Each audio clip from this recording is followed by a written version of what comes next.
O Requiem de Mozart é uma das obras sobre a qual mais reina confusão, mentiras, fantasias. Realmente foi uma obra escrita no final da vida de Mozart, só que Mozart não sabia que era o final da vida dele. 1791, o último ano da vida de Mozart, foi um ano extremamente atribulado para ele. Ele tinha muitas encomendas, algumas muito importantes. Por exemplo, escrever a ópera La Clemenza di Tito. Isso para a coroação do imperador do Império Austríaco em Praga. Praga fazia parte do Império Austríaco.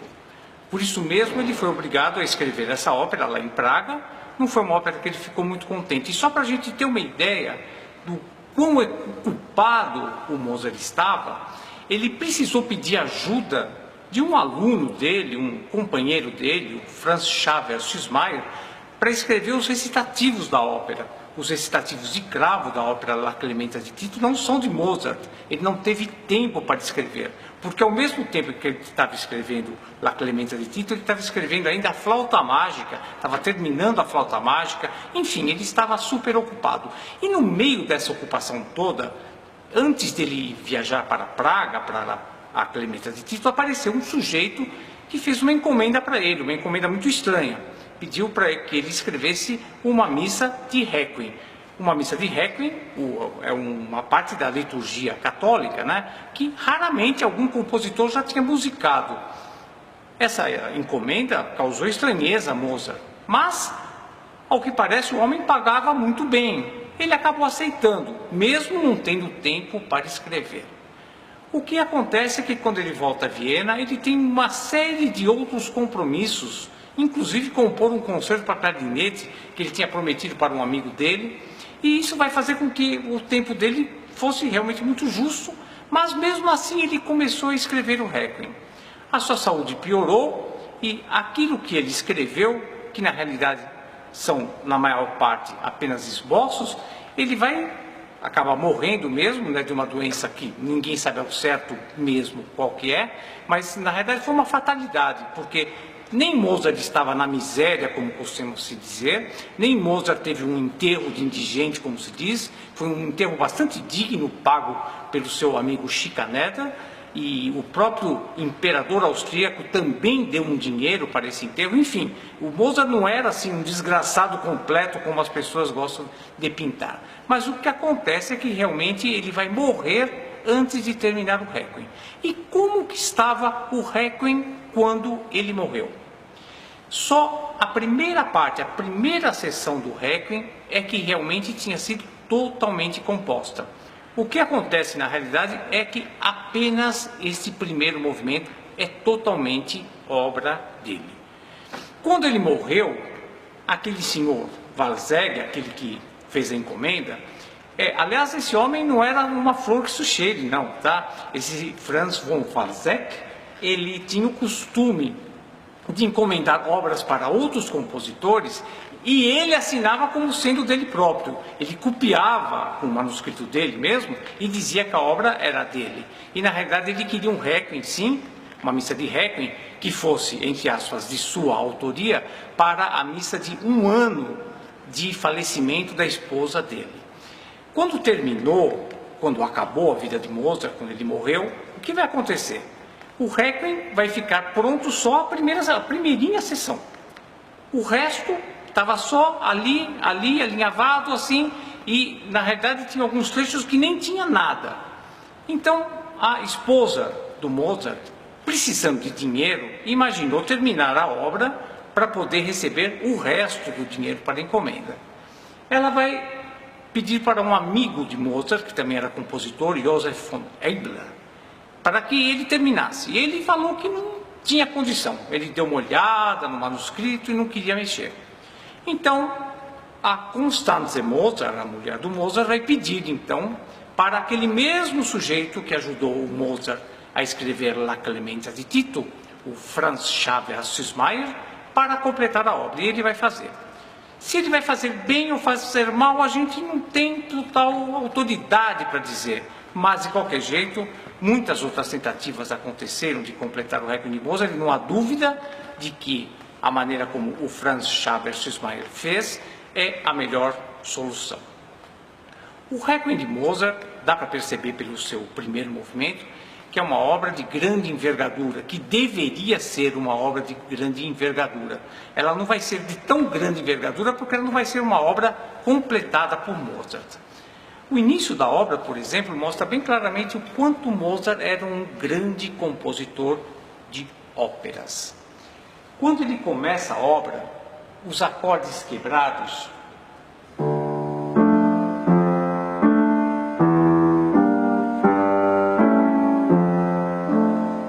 mostra bem claramente, como se fosse numa obra dramática, esse sofrimento, essa angústia por causa da morte. E a melodia do fagote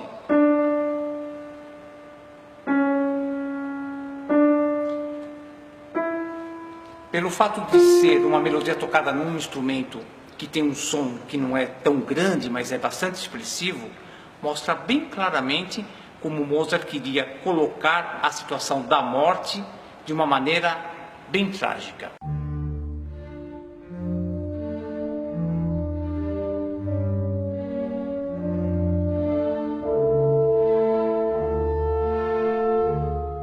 A gente percebe nesse início do Requiem que não há dúvida de que ele estava realmente preparando quase uma cena de ópera. Agora, o que é interessante é quando o coro começa a cantar, a primeira frase da liturgia da missa é Requiem Aeternam, quer dizer, descanso eterno. A música é com essa melodia.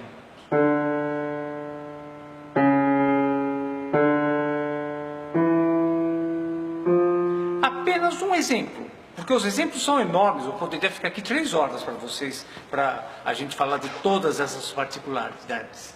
Mas Requiem Aeternam é fantástico. Requiem, o descanso, a nota descendente. E o eterno, quer dizer, a alma ter uma vida eterna, né? Um descanso eterno. O eterno, sempre que a gente fala de eterno, fala de Deus, né? A gente pensa em Deus. Essa coisa ascendente.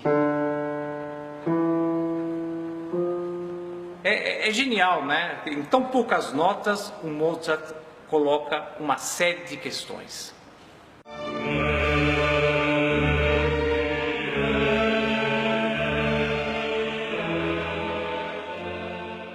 Na fuga que vai se seguir, vai ter uma outra particularidade bastante interessante, cujo significado em relação à morte é muito estreito. A fuga, ela tem um tema assim. Esse salto de sétima diminuta é claramente um significado de morte também, né? A própria tonalidade de Ré menor, muitas vezes Mozart utilizou em diversas obras dele quando se relacionavam à morte, sobretudo na sua ópera Dom Giovanni.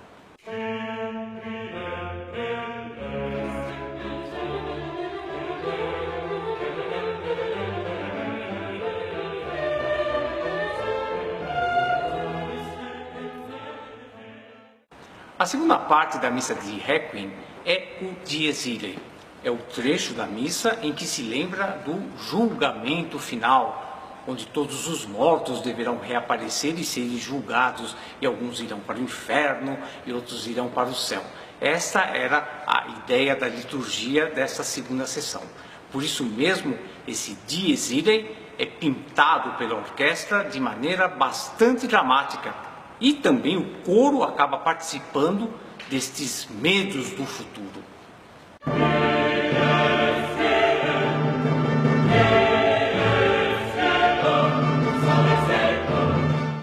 É interessante que o Requiem de Mozart é o primeiro Requiem importante da história.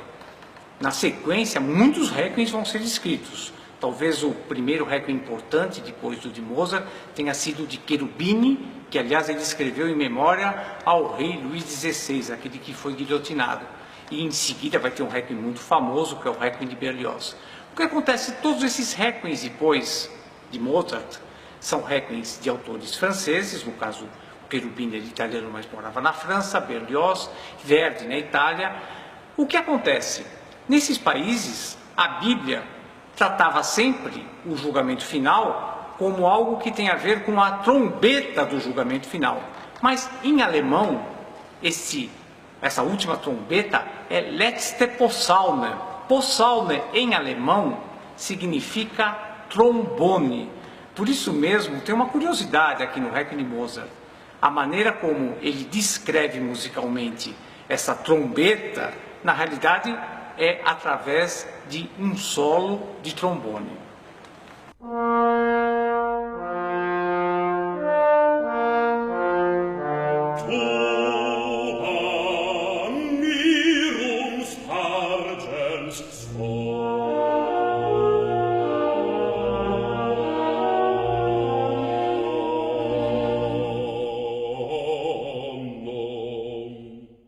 Até a tonalidade tem a ver com o trombone, né? Si bemol maior tem tudo a ver com a afinação do trombone. Existe toda uma lenda de que a última coisa que Mozart pensou em termos musicais antes de morrer foi o Lacrimosa, a parte final de toda a grande seção do Dies Irae. O Lacrimosa que o Mozart escreveu realmente é uma parte apenas do que ele escreveu, são só 8 compassos. No entanto, ele deixou anotado algumas coisas que dá para entender que Mozart era realmente um gênio. O começo do Lacrimosa é um texto que fala, né, que triste, né, que trágico esse dia do julgamento final, né? A maneira como ele escreve, né? Ele escreve também com uma influência operística muito grande.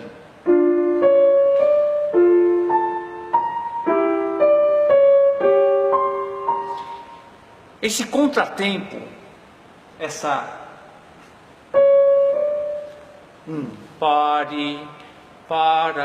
isso por si só também já mostra diversos momentos das óperas dele, essa coisa meio angustiada. Mas o que é fantástico são algumas dissonâncias. Nossos ouvidos hoje em dia não dão muita bola para isso, porque tantas dissonâncias já aconteceram, né? Mas quando a gente tem aqui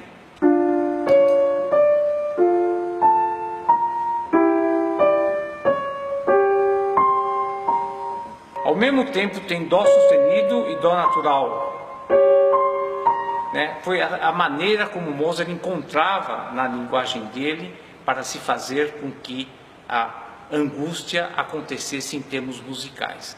Esses 8 compassos iniciais do Lacrimosa, realmente Süssmayr foi genial da maneira, porque ele manteve essa ideia do violino, que é apenas isso que o Mozart escreveu, ele continuou, e a melodia até o 8º compasso é mesmo do Mozart.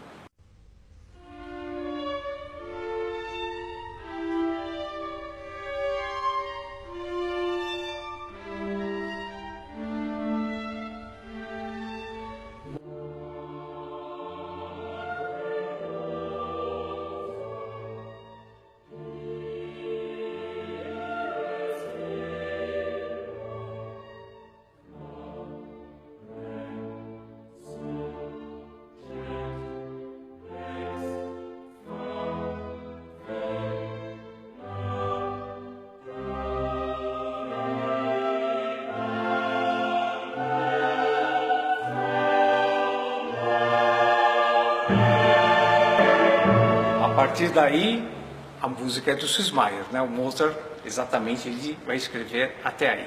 O que é fantástico nesse Lacrimosa é que realmente o Mozart, talvez uma das últimas ideias musicais que ele teve, né? Realmente é de uma, assim, efetiva competência em termos de mostrar algo extremamente triste, né? Não só pelas dissonâncias, pelo ritmo, mas pela melodia, muitas vezes angustiosa. Mentira quem diz que o Lacrimosa de Mozart ele escreveu o 8º compasso e morreu.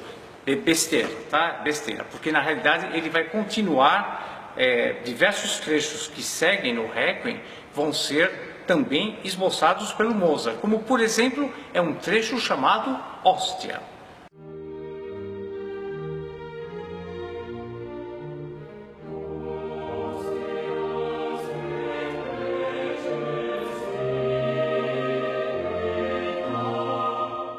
No entanto, esses trechos, que o Mozart deixou, são muito esparsos.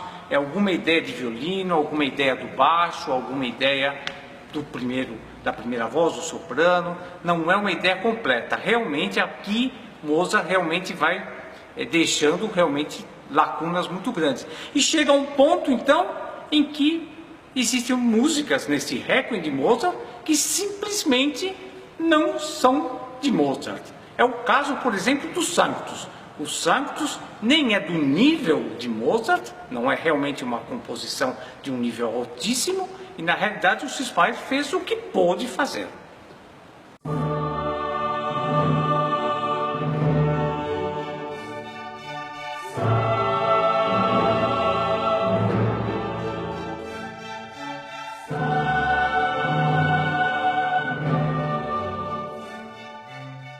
Inclusive nessa coisa de querer fazer alguma coisa que o Mozart não deixou nenhum tipo de esboço, né?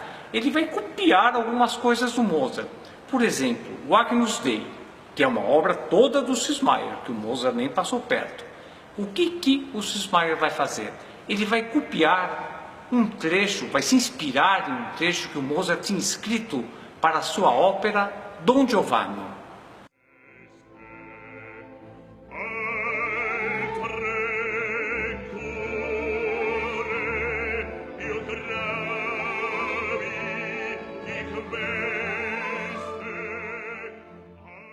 No mesmo tom, no mesmo Ré menor, o Agnus Dei que ele vai escrever é realmente calcado em ideias dramáticas de óperas de Mozart que estavam falando de morte.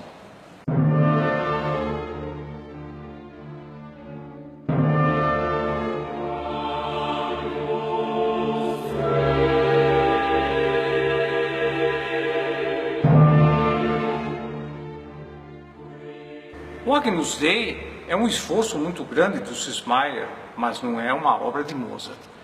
O Cismayer vai ter uma ideia, vamos dizer, bastante humilde em relação à conclusão da obra. Ele vai repor toda a música que o Mozart escreveu lá no começo, que ele realmente completou, orquestrou completamente, né? Para usar como a parte final. Ele simplesmente vai mudar o texto. Na minha visão, jamais Mozart faria isso, mas naquela circunstância, realmente o Cismayer não quis concluir a obra com uma música própria dele.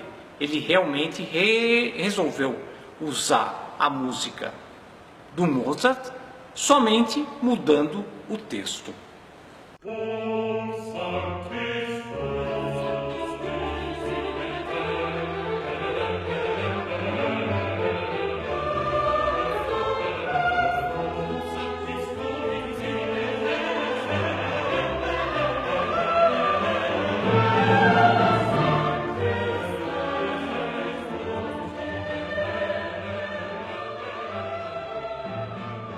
O que é muito ruim nessa maneira de completar é porque realmente aquela significação tinha mais a ver mesmo com aquele Kyrie, né? Cristo tem de piedade de nós, sobretudo aqueles que estão morrendo, né? Ou aqueles que morreram. E aqui não cabe muito bem, né, com o texto, mas é a melhor solução que poderia ter acontecido.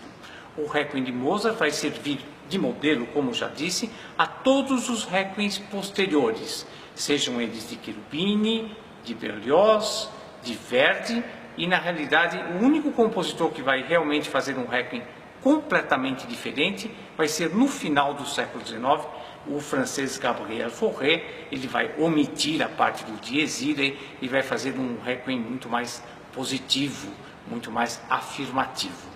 Mas o Requiem de Mozart, mesmo com todos os problemas de não ser uma obra completada pelo compositor, vai ser realmente uma partitura bastante interessante.